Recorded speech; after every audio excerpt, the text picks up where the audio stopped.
Hello, everybody, and welcome back to Taste of Reality. My name is Queenie, for those who don't know me, and we're reviewing The Bachelorette season 18, I think it is. I don't remember. Episode 2 and 3. Before I get into it, please make sure to like this video, subscribe to the channel, hit that notification bell, and let's get into it. Okay, so I actually filmed episode 2. What happened to it? I do not know. My notes for it are even gone, so I don't even know, guys. I don't even know. So just a quick roundup on what happened in episode 2. Peter is a narcissist. Will Will loves to instigate. Jamie is a snake. Jamie is a snake. Okay. Mr. Appleman, baby. Mr. Appleman, poor baby. Yeah, that's all I remember. My notes are gone, guys. I'm so sorry. I don't remember what happened, but yeah, we're just gonna move on to this episode. Jamie is the reason why I have trust issues. How's this man gonna come in, make an issue, and then be the one to try and fix the issue and then not accept responsibility? I can't. I'm sorry, let me get focused. So on the first date, the first group date is between Martin, LT, Olu, Spencer, Clayton, Nate, Joe, Rick, Will, and Peter. Peter, again, pisses me off. It's a date based on the movie Top Gun Maverick, where Glenn Powell and Jay Ellis are the guest hosts. So basically the date was like intensive training, where if you were going into the army or something, it would be like that. So there was like a G-Force simulator, and Peter was like, yeah, I'm going to be special and I'm going to do my, I don't remember what language he was speaking, but Will was like, yeah, I'm going to copy the same thing. Quiero crecer este amor. Oh man, he's speaking Spanish. Is that on purpose? Wow. Of course, little Willie steps in, basically verbatim says the same thing that I said. Even through his motion sickness, he was able to win her heart. And then there was another moment where each pairing of guys got to like fight each other. Will is on a mission to embarrass Peter. He was knocking him around like a damn rag doll. It was like kind of funny to watch, but like I kind of felt bad, but I more was like, this is very entertaining. In my opinion, like Peter just needs to be humbled. He does. He's so arrogant. He's so conceited, so self-absorbed. It's too much.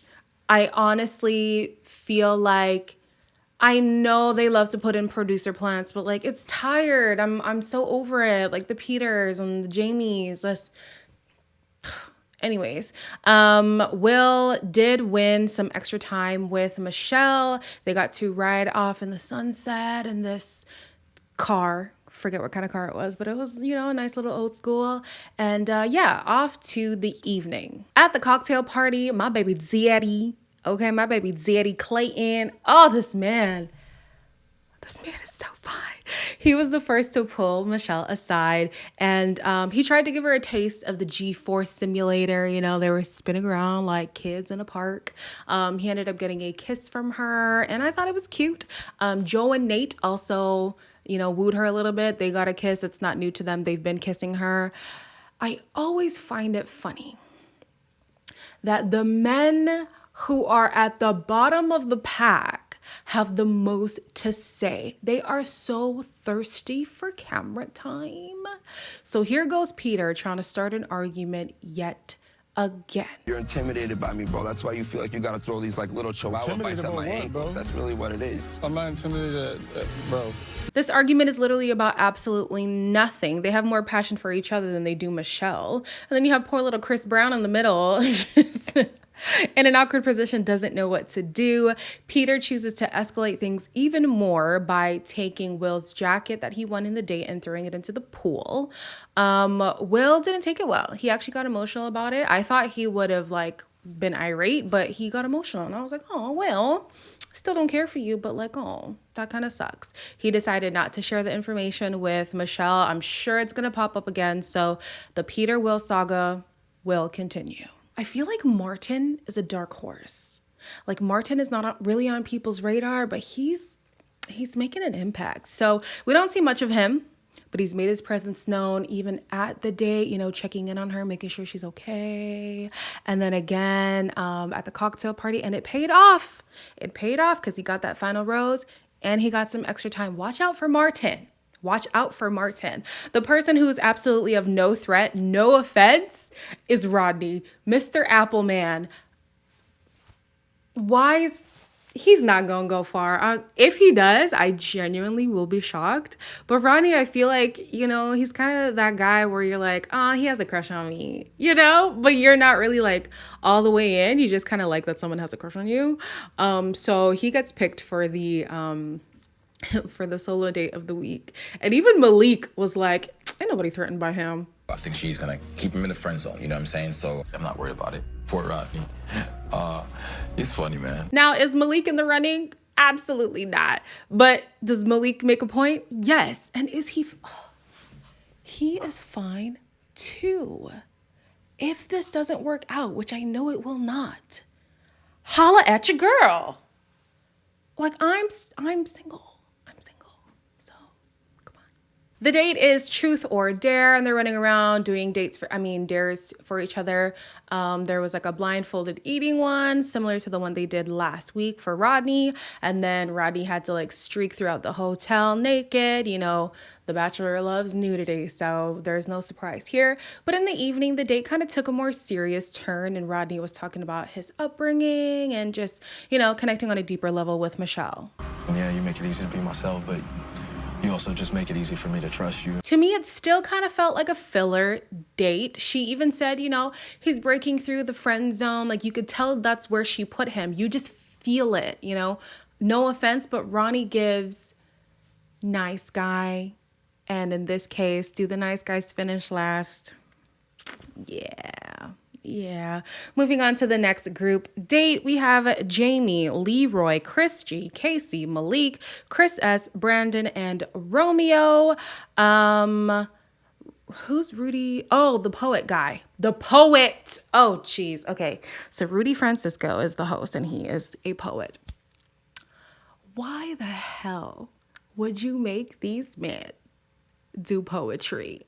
None of them should have been on the stage besides Chris G, I think it was.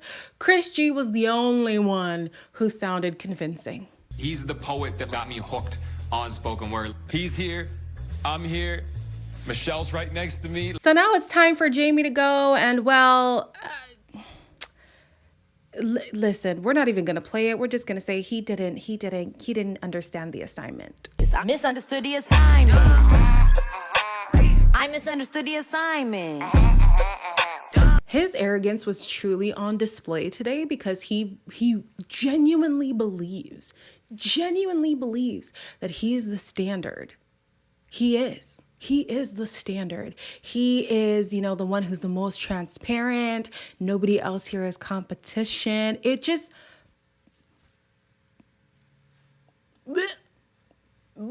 he just... he pisses me off. So at the end of the night, is this the end of the night or was the cocktail party saying? I don't know. But the end of the day, let's say, Brandon? Child, I am all over the place. Brandon gets the rose and Jamie thinks it's hysterical.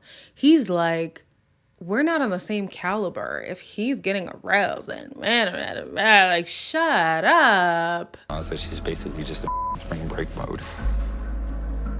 It's a little bit of a turnoff. You genuinely thought that your husband was in the room? I don't know where Jamie got this self-entitlement that I want to make fun of him so bad, but I try to not come for people like that. So I'm going to be as nice as I can be. Whenever anybody thinks that the people around them don't measure up to them, you already know that they have a complex. I don't know what complex it is for him, but clearly he has some weird insecurity that makes him think he's so much better than he is. And he showed his ass this episode, okay? He showed his ass. So we're going to talk about him at the cocktail party, but I had to touch on Michelle and Nate's little date thing. Tell me this did not remind you off of off of a scene, off of the Maury show. You are not.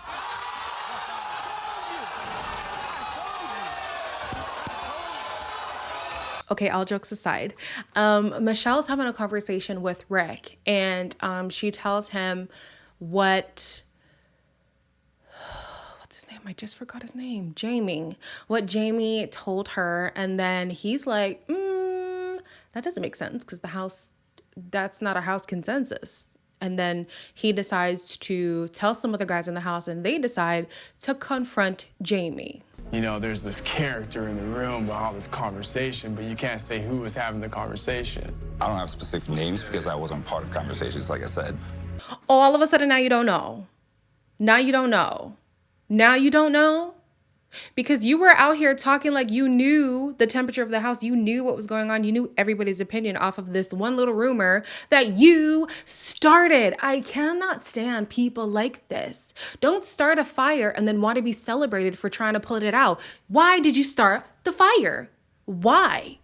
Oh my gosh, like grown as he is, acting so immature, I might dislike him more than I do even Peter.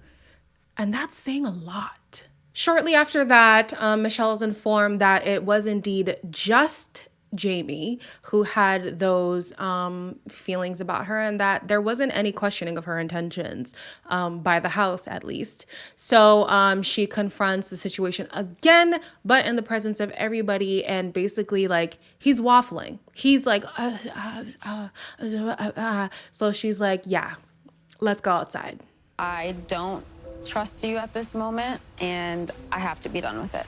And so I do think it's best that I walk you out. Good riddance to you. Nobody's gonna miss you. I don't want to see him on The Bachelor in Paradise. I don't want to see him there. Please, let's just rid our memories of Jamie and never have to talk about him again. On to the rose ceremony. I don't remember all the names of the people who were not picked, but among them was my boy Malik. Okay, Peter's gone, which we're happy about. But Malik. My number is 5870.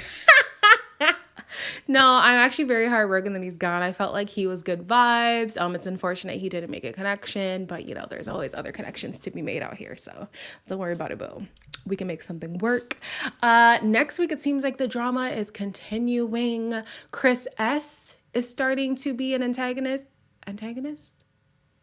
The protagonist is the good person, right? So antagonist is the bad person.